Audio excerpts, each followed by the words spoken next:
आज का सुसमाचार योहन अध्याय 8 पद संख्याएं 31 से 42 तक। सत्य तुम्हें स्वतंत्र बना देगा। जिन यहूदियों ने उन पर विश्वास किया उनसे ईसा ने कहा, यदि तुम मेरी शिक्षा पर दृढ़ रहोगे तो सचमुच मेरे शिष्य सिद्ध होगे। तुम सत्य को पहचान जाओगे और सत्य तुम्हें स्वतंत्र बना देगा।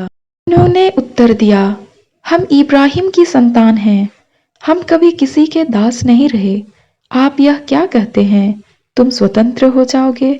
ईसा ने उनसे कहा, मैं तुमसे यह कहता हूँ, जो पाप करता है वह पाप का दास है। दास सदा घर में नहीं रहता, पुत्र सदा रहता है। इसलिए यदि पुत्र तुम्हें स्वतंत्र बना देगा तो तुम सचमुच स्वतंत्र होवोगे। मैं जानता हूँ कि तुम लोग इब्राहिम की संतान हो, फिर भी तुम मुझे मार डालने की ताक में रहते हो, क्योंकि मेरी शिक्षा तुम्हारे हृदय में घर नहीं बना सकी। मैंने अपने पिता के यहाँ जो देखा है वही कहता हूँ, और तुम लोगों ने अपने पिता के यहाँ जो सीखा है वही करते हो। उन्होंने उत्तर दिया, इब्राहिम हमारे पिता हैं। इस पर ईसा ने उनसे कहा, यदि तुम इब्राहिम की संतान हो तो इब्राहिम जैसा आचरण करो।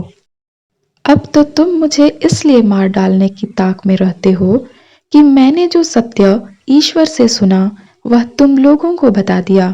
यह इब्राहिम जैसा आचरण नहीं है। तुम लोग तो अपने ही पिता जैसा आचरण करते हो। उन्होंने ईसा से कहा, हम व्यभिचार से पैदा नहीं हुए, हमारा एक ही पिता है और वह ईश्वर है। ईसा ने यहूदियों से कहा, यदि ईश्वर तुम्हारा पिता होता तो तुम मुझे प्यार करते, क्योंकि मैं ईश्वर से उत्पन्न हुआ हूँ और उसके यहाँ से आया हूँ। मैं अपनी इच्छा से नहीं आया हूँ, मुझे उसी ने भेजा है।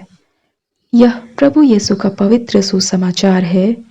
ख्रिस्त की जय।